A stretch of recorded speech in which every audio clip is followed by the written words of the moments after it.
اعترفوا بأنهم ملكه وعبيده. They finally admit that they are in the dominion.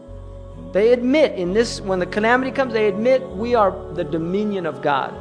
Inna lillahi, we belong to God. In other words, if I take something, if I take this, if I owned it and I took it and threw it out, and you say, you can't do that. Why can't I do that? This is mine. I own it. I can do whatever I want with it. That's the nature of property. Property is the property is that the one who owns it has the right to do what he wills with it. That's the nature of property. If you don't have that quality of possession, then it's not really your property. Now, because the dunya is not our property, we can't do whatever we want with it, can we? But we understand the concept of property. This world is the dominion of God, and therefore God can do whatever He wants with it. Now, the nature of, you see, if I have a book and I burn it, and you say to me, you can't do that. Yes, I can. It's my book, and I want to burn it. You shouldn't burn books. Maybe I shouldn't, but I can, and you can't stop me by law. So then if the person asks you, why did you burn the book? Because there's mistakes in it. Oh, I didn't realize. Now I've explained myself, and now it makes sense to you. This is Musa and Al-Khidr, right? In that story of Al-Kahf, which is the story of the problem of evil. That story solves the problem of evil. Because Musa is looking with the eye of the outward, and everything he sees is wrong. But when it's explained to him by a servant who was given knowledge of Allah subhanahu wa ta'ala, suddenly the Musa is saying, I didn't realize.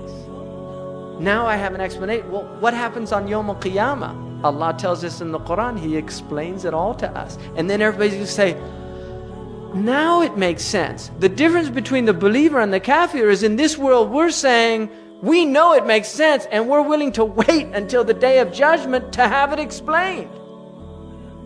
Because we trust Allah. They're saying, no, it's wrong. How do you know? You don't have all the information.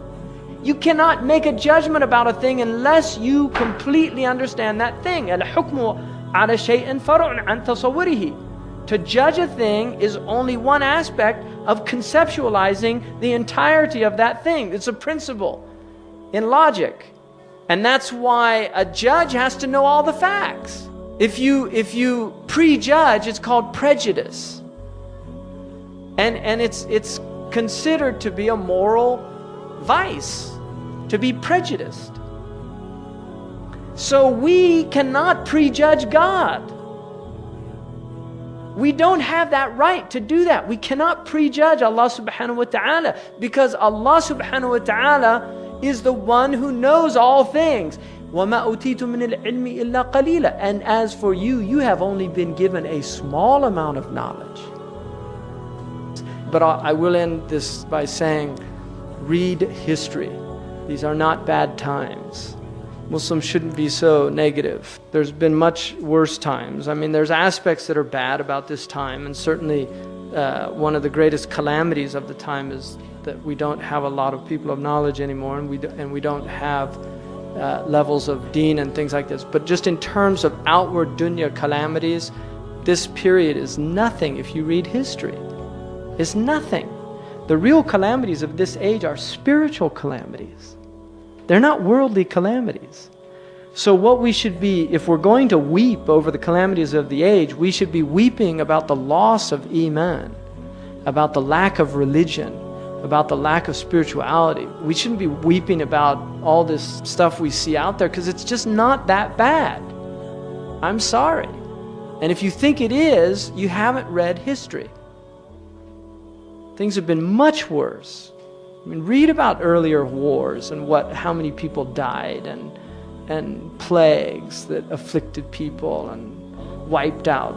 A third of Europe was wiped out by the Black Plague. And there's too many blessings. We've got the blessings we have. It's just overwhelming. That's why, inshallah, we'll just all ask Allah to put us in a state of gratitude with Allah and make us from the shakirin. You know, really, make us from the shakirin, and just not complain. Even the thing about complainers, even complainers don't like complainers. Really. They want to complain, but they don't want to listen to anybody complain. So, inshallah, we'll all stop whining. It's the maqam of the tifl, is to whine.